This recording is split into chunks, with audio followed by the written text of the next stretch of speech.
नमस्कार मित्रांनो, भाग्योदयमध्ये तुमचं पुन्हा एकदा सहर्ष स्वागत. मी सोमनाथ. आज आपण पाहणार आहोत 1975 ते 1990 या काळात जाऊन पाहणार आहोत.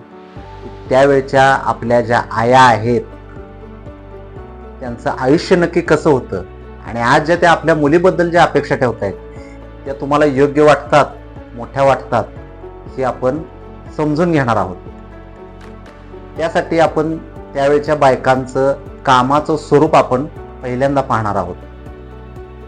आता जर तुम्ही बघितलं तर त्या काळामध्ये बायकांना सकाळी 4 ते 5 या वेळेमध्ये उठावंच लागायचं. 6 वाजेपर्यंत त्यांना त्यांची देवपूजा असेल किंवा इतर जे आंघोळ वगैरे बाकीच्या सगळ्या गोष्टी असतील ते त्यांना उरकायला लागायच्या. थेट 6 नंतर चहा आणि जेवणाला सुरुवात. आता आजच्यासारखं आपण जर पाहिलं तर घरामध्ये काय 4-5 माणसं नाही आहेत. त्यावेळेला 20-25 माणसांचं मोठं कुटुंब असायचं. त्यामुळे जेवणाला लवकर सुरुवात करायची, का तर पुरुष मंडळी हे लवकर कामावर जायचे, शेताकडे जायचे. जेवण आटोपलं की उठायचं, गोठा पकडायचा. पहिल्यांदा गोठ्यात जायचं. जी काही जनावरं असतील त्यांना वैरण, पाणी, त्यांचं जे काय स्वच्छता असेल ती सगळी करायची. काही दुधाळ जनावर असेल तर त्यांच्या धारा वगैरे ह्या सगळ्या गोष्टी आटपून घ्यायच्या. हे सगळं झालं की पुन्हा घरामध्ये जी काही तरुण मंडळी वगैरे ज्या आंघोळ वगैरे सगळ्यांच्या झालेल्या असायच्या ते कपडे घ्यायचे. आता पूर्वीसारखं आतासारखं जर तुम्ही बघायचं म्हटलं तर काय आपल्या घरामध्ये नळ किंवा बोरवेल्स अशी काही सोय त्यावेळेला नव्हती. त्यावेळेला ते सगळं धुणं घ्यायचं आणि ओढा, नदी, तलाव, विहीर जी काही जवळ उपलब्ध साधनं असतील, संसाधनं, तिकडं जायचं. कपडे धुवायचे. कपडे धुतल्यानंतर ते जे काय तुमचं धुवून झालेलं कपड्यांचं ओझं आहे ते सगळं घ्यायचं. नंतर घरी यायचं. आता घरामध्ये आल्यानंतर 5-10 मिनिटाचा वेळ त्यांना विश्रांतीसाठी मिळत असेल तर जास्तीत जास्त आपण 1 तास पकडू, जास्तीत जास्त. आता हे सगळं झालं. आता तुम्ही बघताय की आपल्या घरामध्ये झाडू, पोछा या गोष्टी आहेत, कारण आपली आता घरं आहेत ती सगळी फरशी, गिलावा ह्या स्वरूपातली आहेत. तर बायकांना आठवड्यातनं 1दा-2दा घर सारवावं लागायचं. पूर्ण घर सारवायचं. घर सारवल्यानंतर मातीच्या भिंती असायच्या, त्याला थोडंसं डागडुजी प्रत्येक वेळेला करणं गरजेचं असायचं. तर ती माती लिंपून ती सगळी डागडुजी घराची करायची, चूल व्यवस्थित करायची आणि पुन्हा जायचं शेतामध्ये. जी काही वैरण, काडी म्हणजे जे आपण जळण म्हणतो त्याला, चुलीसाठी लागणार ते सगळं घेऊन यायचं, कारण त्यावेळेला गॅसची सुविधाही नव्हती आणि रॉकेल मला वाटतं त्या काळामध्ये फार थोडेच लोक वापरायचे.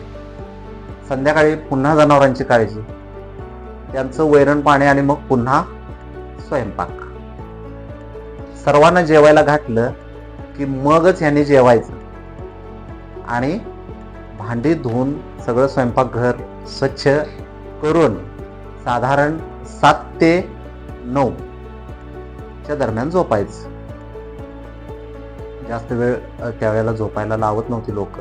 7ला तर सगळे आपल्या आपल्या घरी जायचे, कारण लाईटिंगची सोय नसायची. त्यामुळे लवकरात लवकर जेवण करून झोपणं त्यावेळेला लोक करायचे. उन्हाळ्यात थोडंसं आणखीन त्यांना काम पापड, शेवया, कुरडया हे सगळे उन्हाळी पदार्थ त्यावेळेला सगळे रेडीमेड मिळत नव्हतं.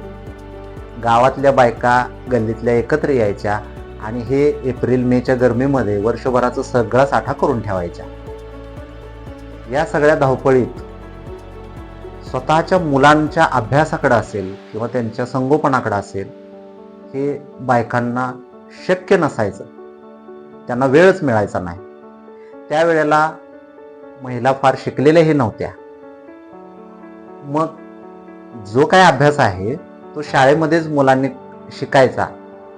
घरामध्ये रिकामटेकडा एखादा आपला काका, नंतर बहीण असेल मोठी, किंवा दादा, आत्ती, आजोबा, अशी त्यांना वेळ मिळेल तसं थोडंफार शिकवायचे मुलांना. नाही असं नाही. आणि आजच्यासारखं बायकांना मनोरंजनाचं साधनही नव्हतं. फोन तर नव्हतेच त्यावेळेला.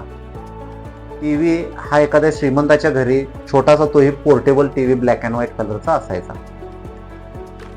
ते ठराविक घरांमध्ये.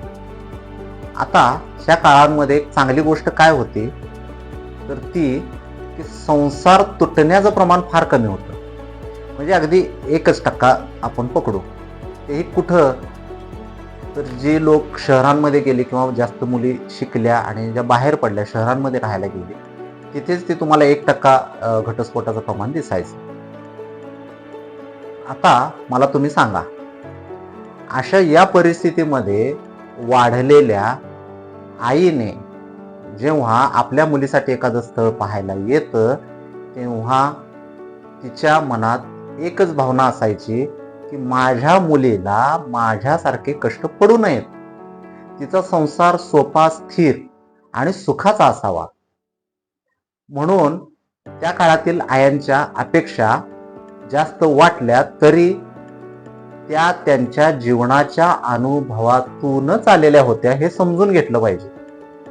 आता वास्तविक त्यावेळेला आयांना निर्णय घेण्याचा अधिकार अजिबातच नव्हता.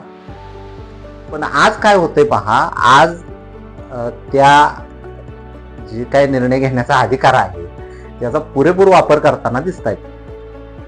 आता तो विषय आपण पुढच्या भागांमध्ये 2 भाग आपण पुढच्या अजून घेणार आहोत. तर या कालावधीमध्ये कसं कसं आपण जीवनमान बायकांचं बदलत गेलेलं आहे आणि त्याचा आपल्या जीवनावर होणारा पॉझिटिव्ह असेल किंवा निगेटिव्ह असेल जो परिणाम आता होतोय, सगळ्यांना जाणवतोय, तर थोडंफार आपल्याला त्या गोष्टींवर विचार करायला लागणार आहे. ह्यासाठी मी ते व्हिडिओ करतोय.